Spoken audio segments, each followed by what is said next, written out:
The lectures are all recorded, so what you see up here, as well as what you hear, I'll be posting to YouTube after classes, so you can always go back and rewatch/listen. I'll also post the slides so you can see those without having to go through the time sequence or whatever on YouTube.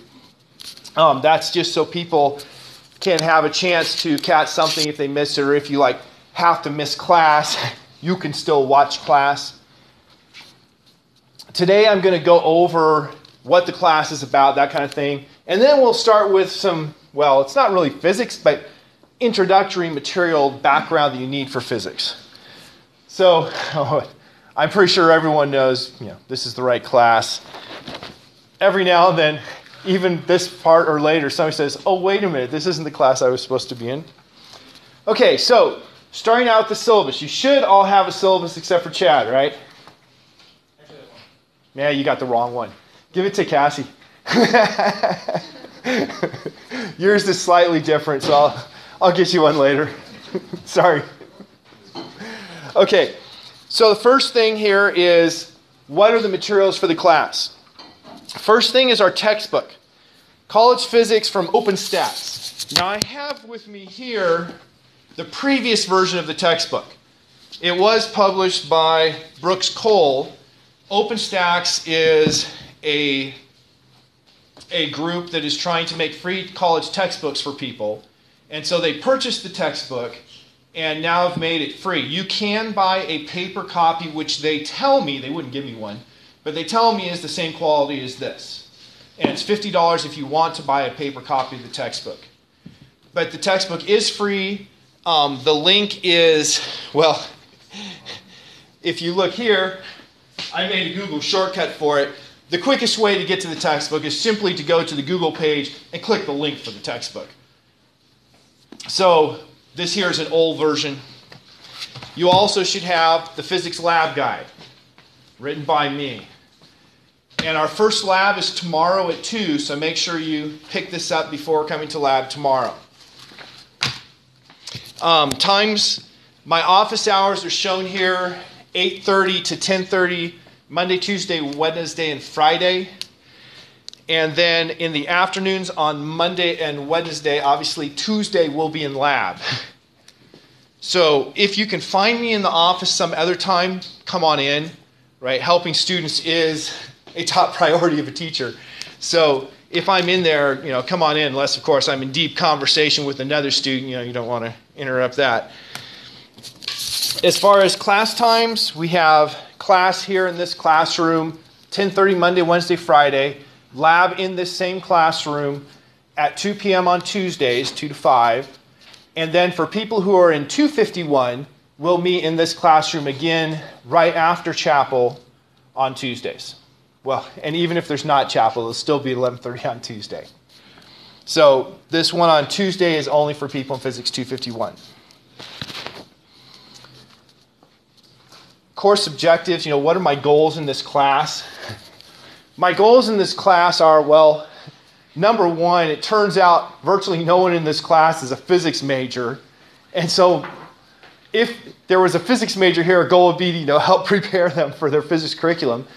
But secondary to that, most people, and we'll take a little clicker question here in a moment to gauge why you're taking the class, but most people are taking it for something like a pre-professional requirement or for another major.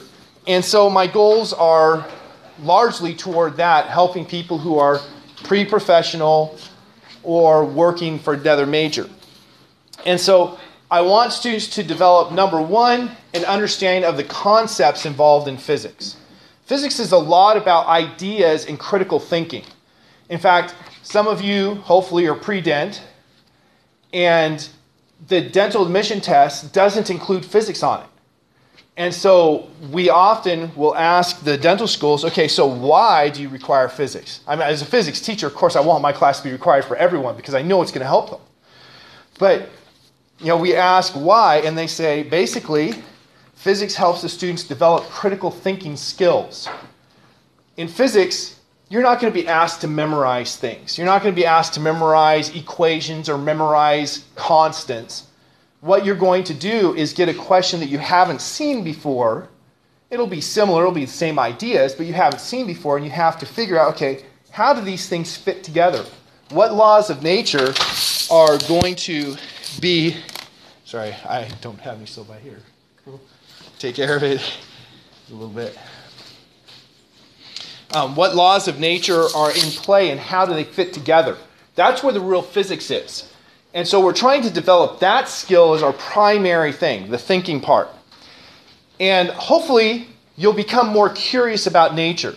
One of the biggest attributes you need for science is a curiosity of wondering why something happens. And so in this class we're going to be learning, the reason I love physics is we're learning why different things happen. You know, we learn why the sky is blue. We learn why you can make a car move by pushing on the accelerator, things like that. So there will be a fair amount of math required to solve problems relating to these concepts. So I don't want to make it sound like this is a only conceptual class. There's a lot of math requirement because we're going to solve problems to show our understanding and to find how things work. So there is a math requirement that you should have at least college algebra. Really, for people who for people who are in the non-calculus class, we are going to use a lot of algebra and some trigonometry and geometry. The geometry will be more important second semester when we get to optics. So those are the math that you're going to be using a lot of. And if math is not your strong thing, then it's going to be a little more of a challenge. You're going to have to spend a little more time than somebody who, math is what they love. For this semester, we will be covering things that have to do with motion first. We'll first study what we call kinematics, which is how things move. And then we'll study dynamics, which is why they move. And then we'll, including those, we'll learn about forces and energies and things like that. And then we'll go on and talk about a few other interesting things, thermodynamics and waves. The waves we're going to study are going to be sound waves, water waves, things like that. Second semester, we'll get to electromagnetic behavior and then electromagnetic waves, one of which is light. But first semester, we will just have sound waves basically for the waves. And we will learn a little bit about a history of science. I can tell you when I was your age, anytime the teacher talked about the history, I was like, la, la, la, la, la. Just tell me what we know now, not what they used to think they knew. Used to think they knew? I think that's right. But as I've become a teacher and old, I've started to appreciate what things have been built on. You probably heard many quotes about, I stand on the shoulders of giants. Any achievement I've made is only because of them. There is a lot of progression that goes on in science. And in fact, we're going to learn a little bit about the scientific method, which is a building from one level of understanding to another to try to improve your understanding and hopefully approach correct understanding. By the way, that is something important. What we think we know is not necessarily true. In physics, we're really quite pragmatic. What we think we know, we accept as fact until we learn otherwise. And then we just have a new fact. And what we thought we knew was wrong. In astronomy especially, they've just sent the probe that flew by Pluto, and we've learned a lot about Pluto. Like we learned Pluto is bigger than had been previously thought. It's actually bigger than Eris, not smaller than Eris. So it's now the largest of the Kuiper Belt objects again. Well, we knew for 5 years that Eris was the largest known. Now we know that Pluto is the largest. And we don't have angst about that. We don't feel really bad that we told people Eris was larger than Pluto because we just learned more. All right. Now our first clicker question. Now, I haven't mentioned clickers yet, but one of the things in this class is you have as part of your grade participation with the clickers. And so if you brought a clicker today, you need to go to channel 33. This room is conveniently 133, and it's channel 33 in the clickers. And I will be periodically asking questions for you to answer on the clickers. Now, the goal of this is to have students think about their understanding and to put themselves on a number, so to speak, using the poker terminology, to identify what you think is happening. And then we'll look at the answer and see if your understanding was correct, and it'll be a tool to help students recognize when they misunderstand something that they might have otherwise thought they understood. Right now, of course, we're just using it for demographics, and so far I have all of 3 people, but you have to get the channel and so on, and people might not have thought to bring it. When we get to grade, your participation with the clicker questions will count as 5% of your overall grade. So you'll want to bring your clickers when you come to class so you can get those points. And I will try to remember to go and delete today's score so people who didn't bring it the first day of class, not knowing they needed one, don't have their grade docked for not having it that day. Right now I have Tori, Zach, Ryan, and somebody I don't know who have answered. Only 4 people. Are there others who are still working on answering?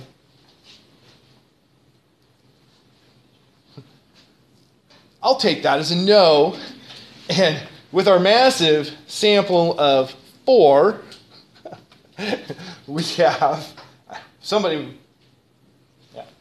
Oh yeah, this one here you can answer more than one, right? And so you put like for fun and required for pre-professional.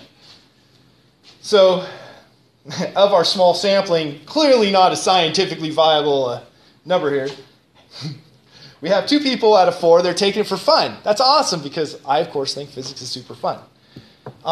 2 people required for pre-professional. That's usually the most common one. I think if we'd had everyone with clickers, that probably would come out the highest. Required for major, required for science majors. So it would have been more interesting. Oh, wait, you can't see the numbers now, can you?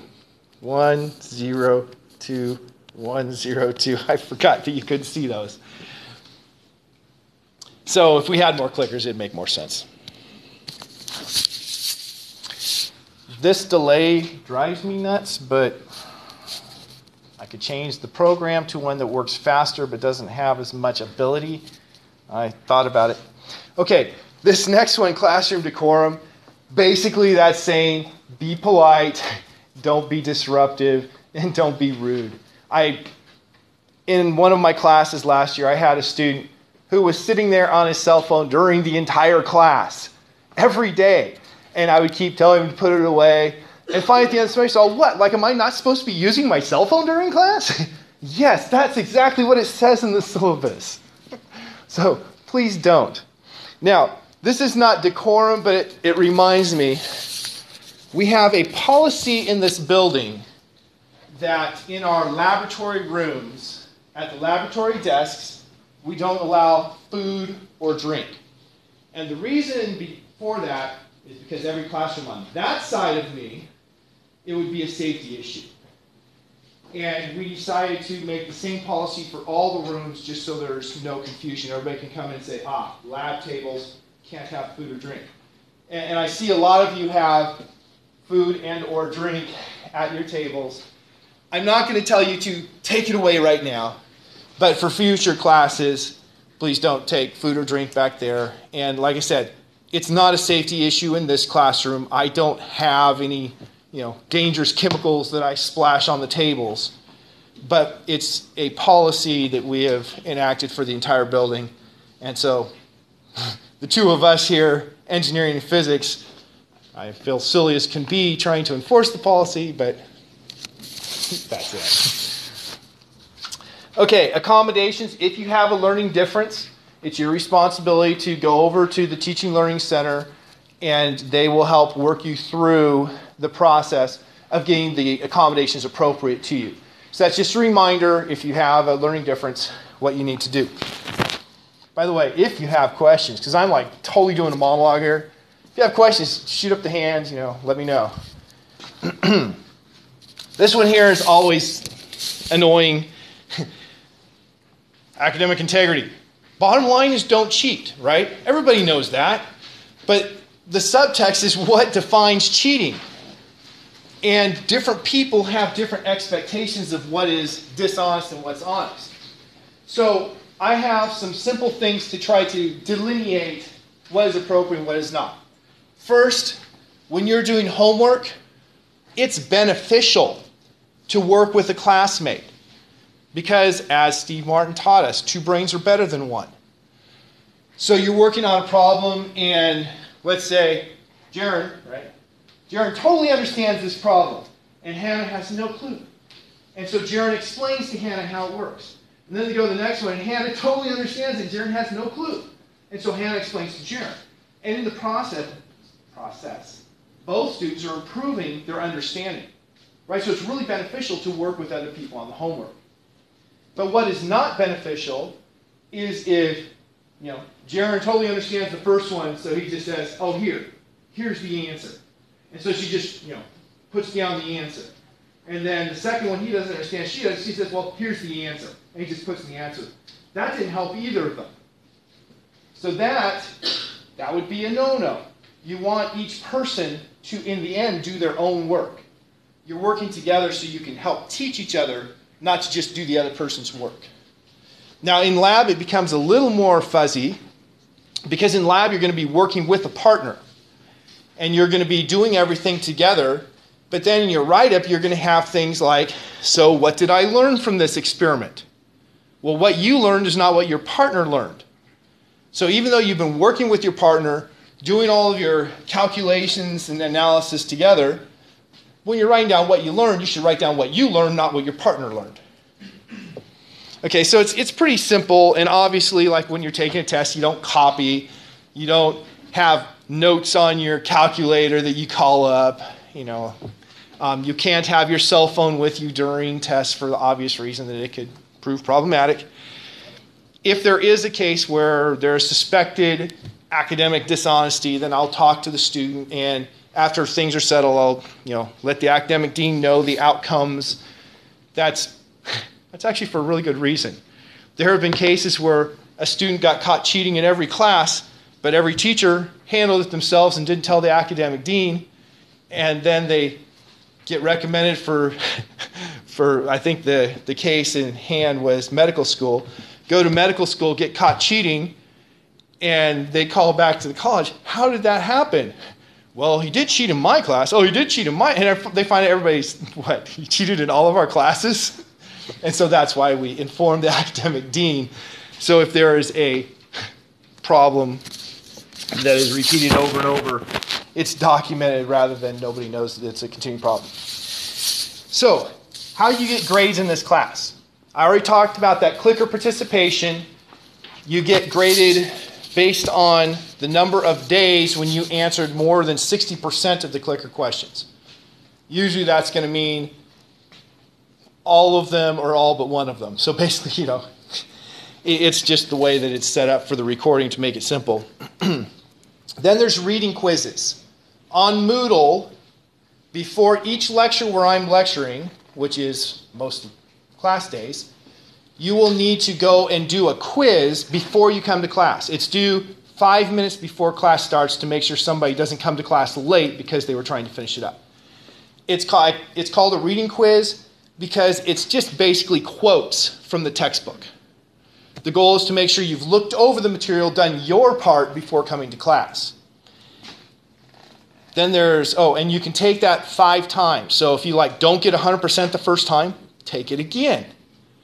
You'll get different questions, but the point is to make sure you've looked over it. So if you don't get 100%, well, look over it a little more carefully next time and hopefully get 100%. So you should be getting 100% on all of those reading quizzes. If you just I had one student, got 50% and went on, didn't repeat it, and so their reading quiz grades is hovering around 50 to 60% just because they didn't retake it. That's kind of silly. It's also kind of silly to just randomly guess. I mean, you can see when somebody takes a minute to take the quiz. You should try. It's not helping you learn if you're just randomly putting in answers. The Flipped Friday is a new thing I'm doing. I know it's kind of a lame name. On Wednesdays, and yes, I pronounce Wednesday, trying to write it like it's spelled instead of like we all know it's pronounced. On Wednesdays, I will give you, I'll post on Moodle a little worksheet for you to go through looking at the material that we're going to be doing on Friday and put answers in. And then when you come to class on Friday, there will be a second worksheet that you will work with a group in continuation. You might be doing some little experiment or some brainstorming or some problem solving. But I'm going to try to do a little bit of flipped learning on Fridays. And so the worksheets will be, of course, graded, and that will be your grade for the Flip Friday, and that's 5% of your grade. Then there's homework. Now for the homework, I'm going to switch to the web browser here because our homework will be online. So I will be just like a student and go to Moodle, hopefully not displaying my password as I do this. Sorry, I left those lights on. So everybody but Chad has been to the new Moodle, and because they don't believe that anybody will ever type in a URL, that's how you're supposed to get to it. You're supposed to go to the bottom of the UCollege page and click on Moodle. So I log in.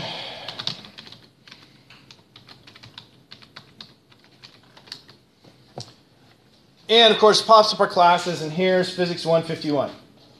So you come here, you have the syllabus in case you lose it or you didn't get it.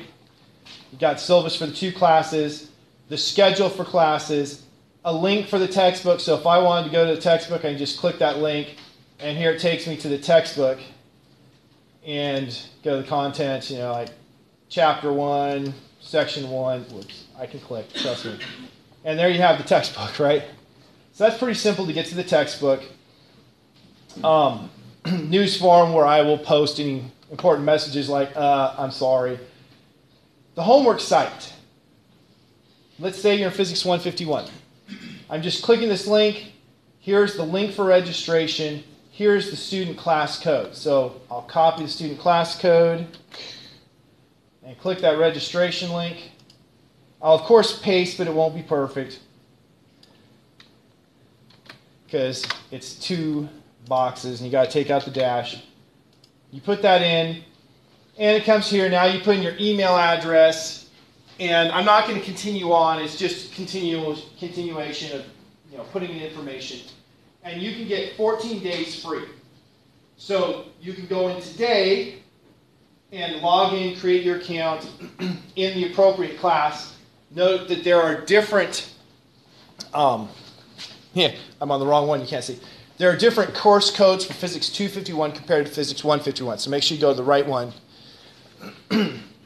Join the class, and your first homework assignment is due on Wednesday. Now it's due at the last minute I can make it on Wednesday, which is 11:59 p.m.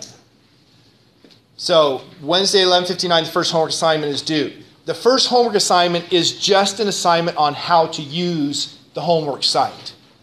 So there's no physics knowledge involved. It's just a familiarity exercise. So that is the one thing. Well, I guess you had to buy this book for what? Less than $10, right? I hope. I don't get any money from it.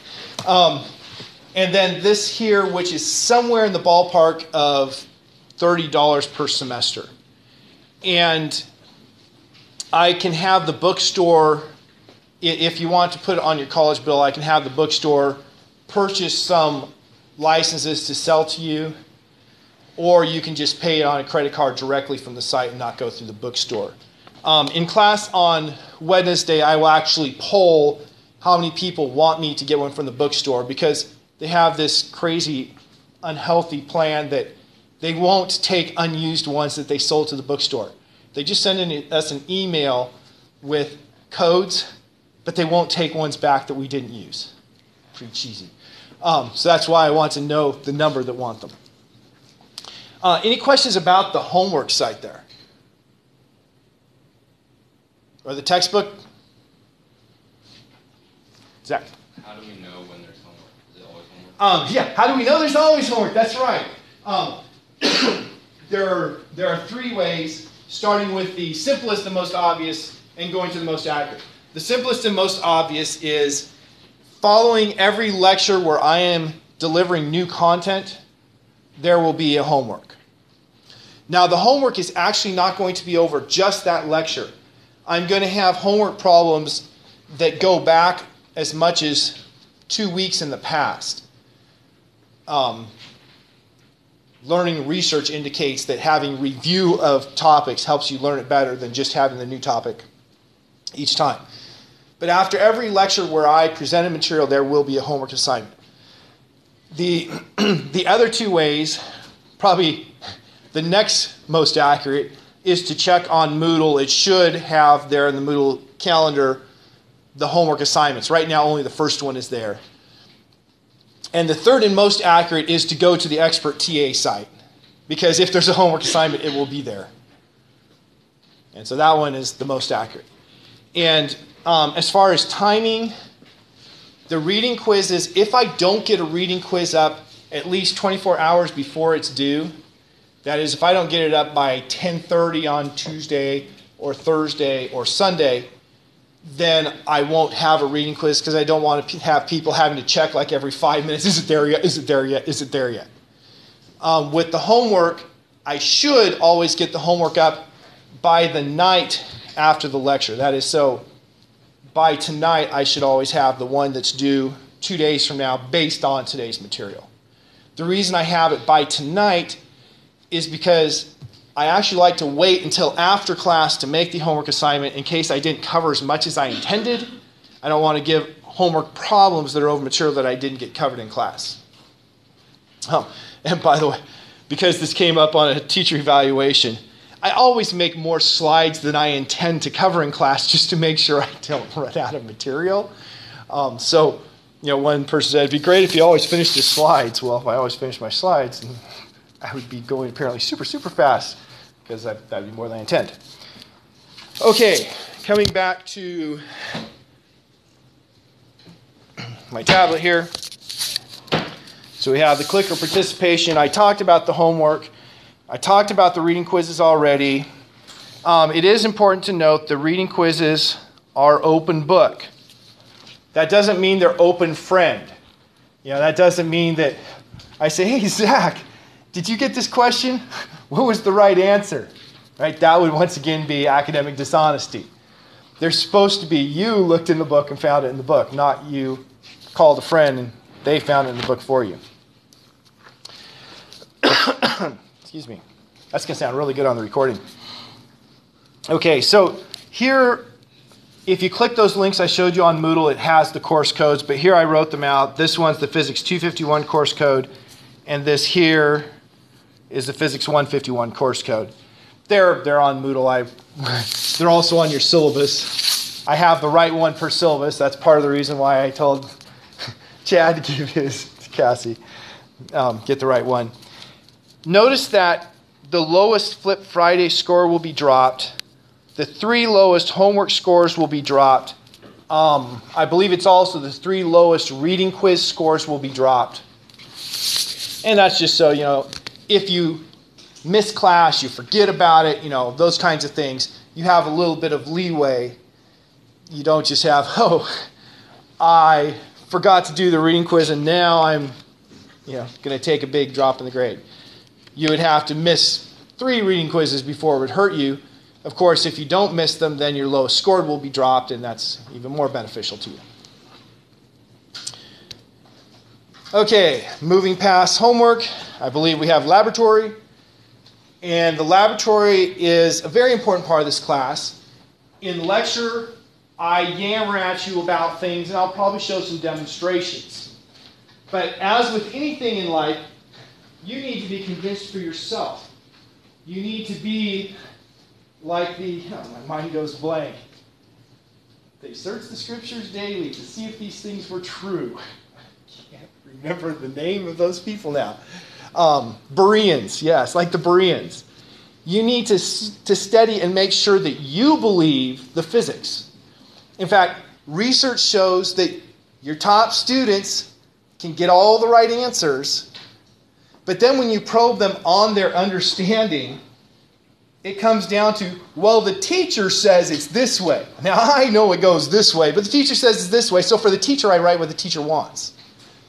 Right? A goal here is for you to understand and be convinced from your own study, not from believing what a teacher says, because All teachers are fallible, just like everyone else.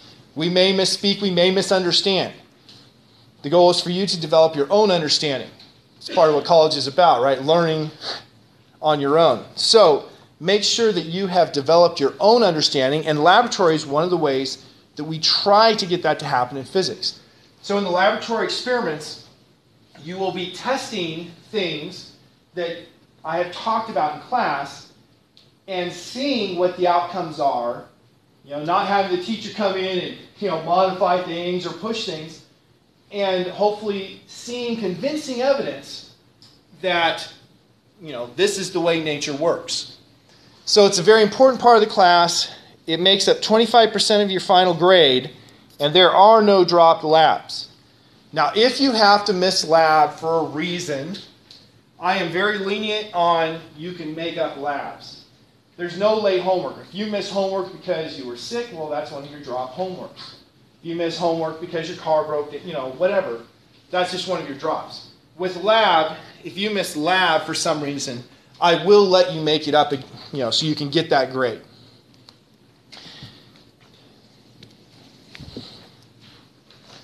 And then we have exams.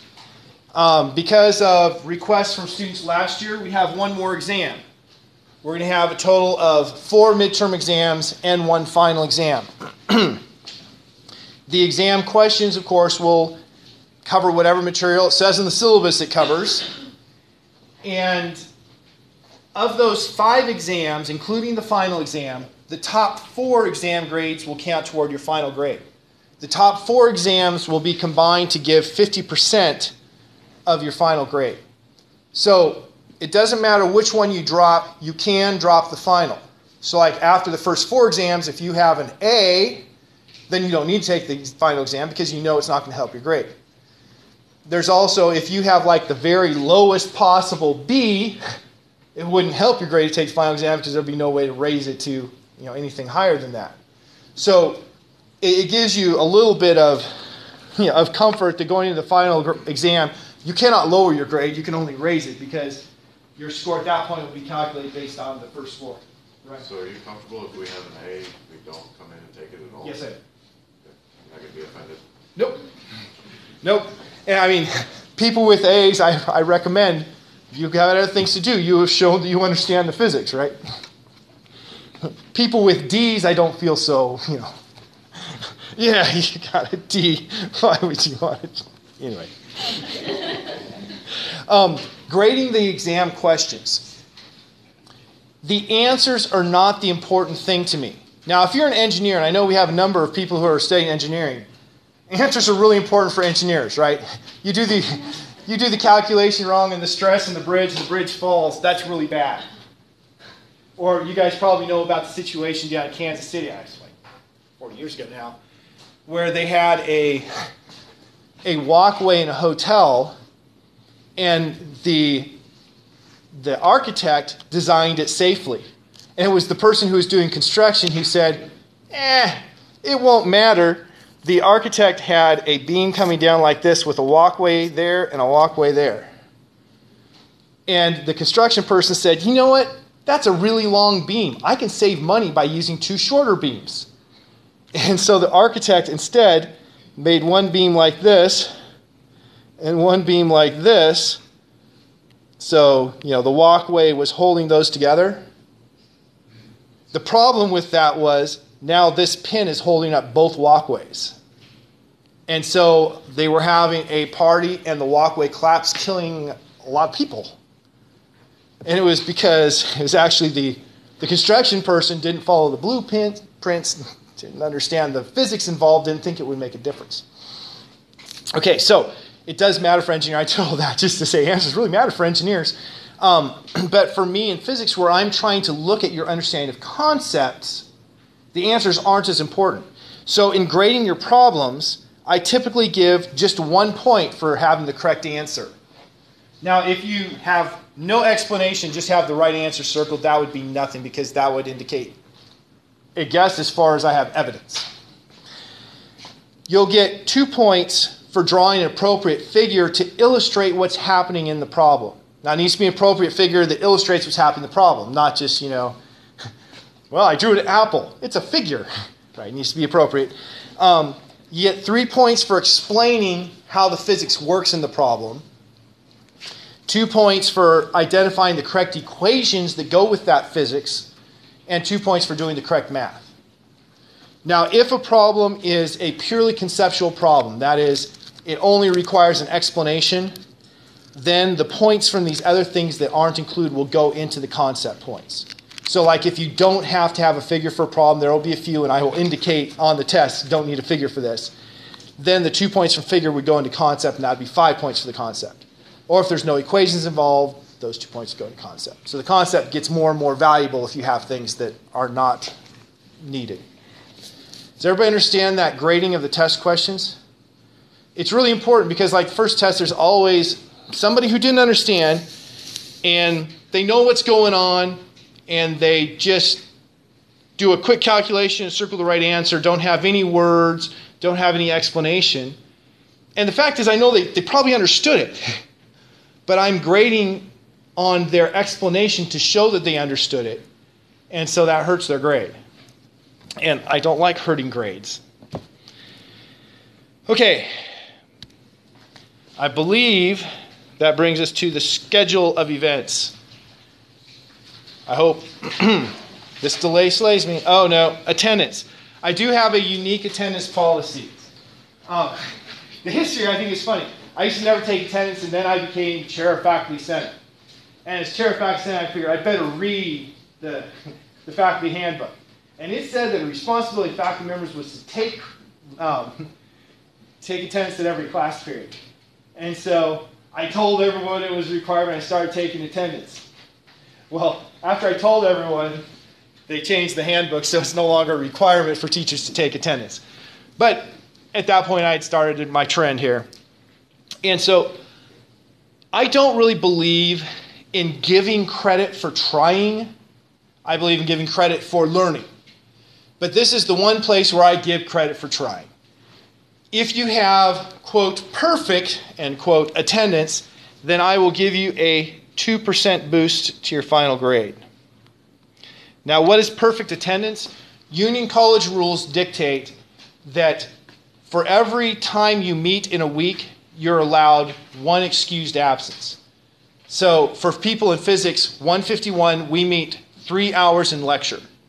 So that means you're allowed 3 excused absences for the semester. Now, I have zero interest in verifying if your excuse is valid or not. So I just assume if you miss class, the first 3 are valid excuses. And so perfect attendance is attendance equivalent to having 3 absences. If you have that perfect attendance, then you get 2-point bonus. If you are 1 point lower than that, you get nothing. And if you have really dismal attendance, like if you miss 2 weeks of class, then I start taking off the other end. So how do I take the points? If you're here at the time class starts, you get 3 points for attendance. If you're not here at the instant class starts, but you come within the first 5 minutes, you get 2 points. You lost a point for not being here at the start. If you are more than 5 minutes late, then you only get 1 point. Also, and I've had students do this, if you get up in the middle of the class and leave for 15 minutes and then come back, that will also be only 1 point. Or if you're sitting there on your cell phone for the entire class, that will also be only 1 point. So, and if you're absent, excused, or otherwise, it's 0 points. So what's the whole thing about the excuses, I'm not paying attention to if it's a valid excuse. I'm just saying the first 3 are always excused. And then after that, they're regular absences. So any questions on the attendance? Because it's the most convoluted of anything. No? Okay, now, as God's my witness, we're going to go to the schedule. If you look in the last page of the syllabus, no, we're not. Well, this is just how I assign your grades. An A is 93% or above. I do round, so technically that'd be 92.5 or above. And you can see I don't have any C minuses. That's because of a philosophical difference between me and the college. According to the college, a C minus is not an acceptable grade. I believe a C minus is an acceptable grade. And so I just removed the C minus, so if you would have had a C minus, you get a C, so that we all agree it's an acceptable grade. So that's why there's no C minus here. So you can all see that. If you want to take the final exam at a different time, you make arrangements through the academic dean's office, and it has to be done by Friday, December 4. All right. You know what's happening now. We finally do have the schedule. Here's the beginning of the class schedule. This here tells you what we're going to be doing. So let's just quickly look over this. Oh my goodness, I'm going to have 0 time for lecture today. 6 minutes left in class. Today I was supposed to cover all of chapter 1. Clearly ain't going to happen. That's okay. I will cover it during lab tomorrow, because lab tomorrow is going to be on measurements, and that's what chapter 1 is over. So not a problem. We'll still be on schedule for next Wednesday. Tuesday, we have a lecture for the people in 251 class. I made it in blue, which you of course can't see in my black and white copy, but if you look at the online version, you can see it's blue, and in italics to indicate that that's a Physics 251 only lecture. And so we're going to be doing a calculus review tomorrow. And then over here, it says homework, but really it's laboratory. I didn't see that until now. So we will have for lab tomorrow a pre-test as well as the measurements experiment. And because I'm going to have to cover the whole chapter, we'll probably cut a little bit off the measurements experiment so I have time to fit it all in before we leave. For class on Wednesday, we'll be looking at chapter 2, sections 1 through 4. And the topic is scalars and vectors. And you will have your first homework assignment that's due Wednesday night. You'll have the reading quiz that's due Wednesday before class. So you can read down here and see when things are going to be covered. And of course, when there's no class, when there are exams. And the color copy is nicer because you can see exams in red. You can see days of no class in green. Stop and go. I thought I was pretty tricky there. Okay, so I have 4 minutes left. I have a couple questions on... I almost shudder to do this because we have so few clickers the first time around. This one here is just a question to make sure you pay attention to the schedule. When is your next physics appointment?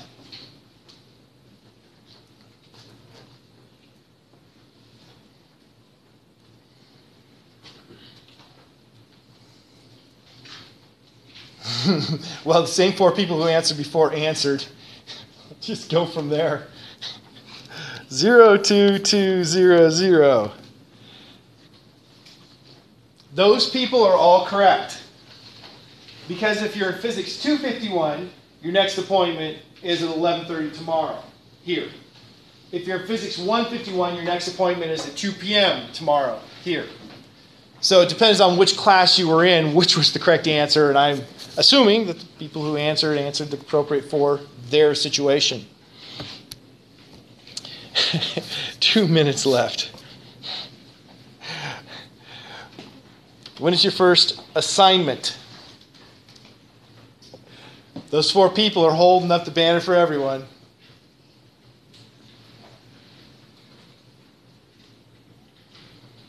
Ruh-roh.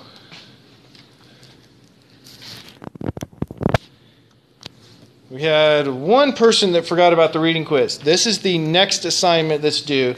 This is, of course, the first homework assignment. So, whoops. One person said that. The next one is the reading quiz before we come to class on Wednesday, but then there'll be homework Wednesday night. One more thing in terms of assignments. We do have pre-lab quizzes, but not for this week. The pre-lab quizzes have to be done at least 5 minutes before lab time. But we don't have one for this week, so you don't have to worry about it this week.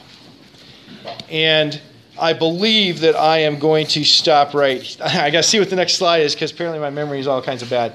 Yeah, I'm going to stop here. There's our textbook. Make sure you get the textbook, which means find it on your web browser. You can download a PDF version. If you want, you can pay like $5 and get an iBooks version. or you can just access it on the website. Accessing on the website has interactive features that you aren't going to get unless you pay for the iBook version. So there's lots of options.